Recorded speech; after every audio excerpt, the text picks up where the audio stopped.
Hello friend, welcome to my YouTube channel. आज हम BA final year वालों को सोशियोलॉजी फर्स्ट पढ़ाने जा रहे हैं। ये वीडियो बीए फाइनल ईयर वालों के लिए काफ़ी यूज़फुल हो सकता है। फ्रेंड, अगर आपको ये वीडियो पसंद आए तो like, comment and subscribe, bell icon को ज़रूर प्रेस करें, जिससे हमारी नई वीडियो की नोटिफिकेशन आपको मिल सके। तो चलिए अब हम इसे स्टार्ट करते हैं। तो फ्रेंड, सबसे पहले हमारा शॉर्ट आंसर आता है लघु उत्तरी प्रश्न। तो आज का हमारा टॉपिक है प्रत्यक्षवाद की मान्यताएं तथा विशेषताएं क्या हैं। तो चलिए अब हम इसे पढ़ते हैं और इसे समझते हैं। तो अब हम आंसर देखते हैं। सामाजिक घटनाएं अनायास न होकर प्राकृतिक घटनाओं की भांति किसी न किसी नियम के अनुरूप होती हैं। दूसरे शब्दों में सामाजिक घटनाएं नियमों से बंधी हुई हैं। प्रत्यक्षवाद में अनुमान का कोई स्थान नहीं है। इसमें सत्य का निरूपण अनुभूति तथा परीक्षण से ही संभव है। दूसरे शब्दों में प्रत्यक्षवाद यथार्थ ज्ञान पर निर्भर है।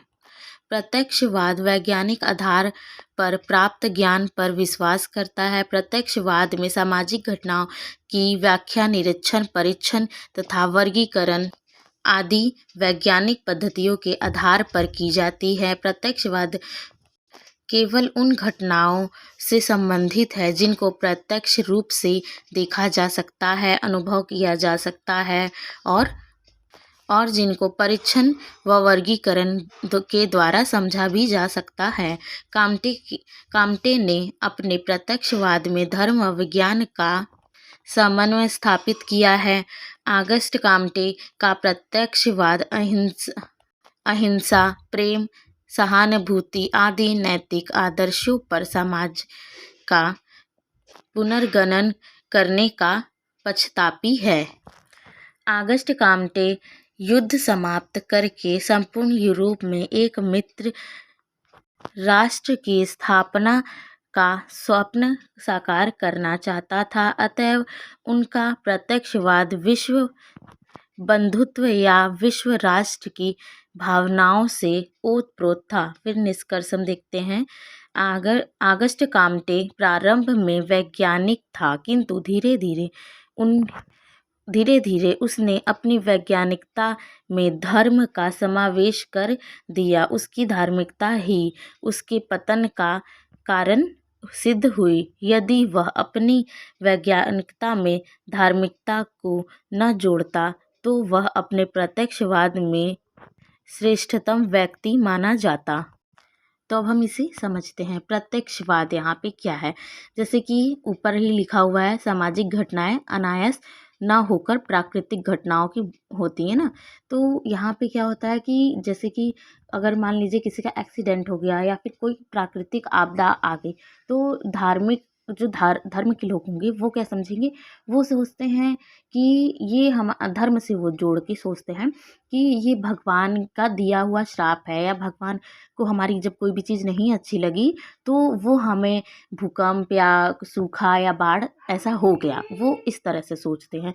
लेकिन जो वैज्ञानिक कारण है वो जानते हैं कि ये किस कारण से हुआ है, ये भगवान या किसी धर्म के कारण से नहीं हुआ है, ये एक आपदा है। क्योंकि वैज्ञानिक को पहले से ही पता होता है कि हमारे देश में क्या होने वाला है और क्या नहीं होने वाला है, हमारी प्रकृति में किस प्रकार की बदलाव होते हैं। जैसे कि हम लोग पहले भी जानते हैं कि प्राकृतिक में हम समाज में रहना है तो हमें समाज के अनुसार रहना होगा, उसे अपने समाज में अपने समाज के हिसाब से ढलना होगा। अगर वो ऐसा नहीं करेगा तो उसकी मृत्यु हो सकती है। तो उसी सब कारणों को यहाँ बताया गया है। जो वैज्ञानिक कारण है वो पहले तो निरीक्षण, परीक्षण, वर्गीकरण सब करके देखेंगे, वो अपने तरीके से देखेंगे। अगर मान लीजिए कोई व्यक्ति जहर खा लिया और उसकी मौत हो गई, तो लोग क्या सोचेंगे, धर्म के लोग क्या कहेंगे कि इसकी मौत इसी प्रकार से लिखी हुई थी, भगवान इसको इतने ही दिन की ज़िंदगी देकर भेजे थे। फिर लोग कहेंगे कि ये इतने दिनों के लिए आया ही था, जितना हुआ इसका दिन वो उसको इतने दिन के लिए ज़िंदा ही रहना था, वो फिर मर गया। लेकिन वैज्ञान अगर आप ले जाते हैं हॉस्पिटल में, उसका पोस्टमार्टम होता है, तो वैज्ञानिक कारण है कि इसने कितने लेवल का पॉइज़न लिया, या फिर इसके शरीर में पॉइज़न सबसे ज़्यादा इसके शरीर को कहाँ पे नुकसान पहुँचाया है, तो उस कारण से इसकी मौत है। तो फिर वो रिपोर्ट बना के आपको देंगे। और प्रत्यक्षवाद केवल उन घटनाओं से संबंधित है जिनको प्रत्यक्ष रूप से देखा जा सकता है, जैसे कि हवा है, हम उसे महसूस कर सकते हैं, छू नहीं सकते हैं। इसी प्रकार से जैसे कि बहुत सी ऐसी चीज़ें होती हैं जिन्हें हम महसूस करते हैं लेकिन छू नहीं सकते हैं।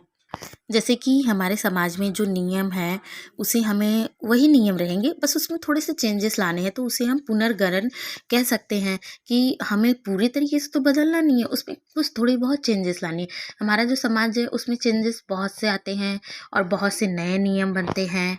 पहले के लोग क्या थे, जैसे कि जो हमारे घर में स्त्रियां या लड़की जो भी थे उन्हें पढ़ने के लिए इजाज़त नहीं दी जाती थी, लेकिन अब क्या है कि अब उन्हें आदमी औरत सब एक समान माने जाते हैं और हर लड़की को भी पढ़ने का हक है, कुछ करने का हक है, अपने पैरों पे खड़ा होने का हक समाज ने दिया है।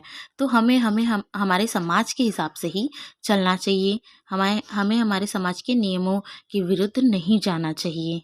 तो फ्रेंड, यही है हमारी प्रत्यक्षवाद की सामान्यताएं और विशेषताएं। फ्रेंड, आपको ये वीडियो कैसी लगी? Like, comment, subscribe, bell icon को ज़रूर प्रेस करिए जिससे हमारी नई वीडियो की नोटिफिकेशन आपको मिल सके।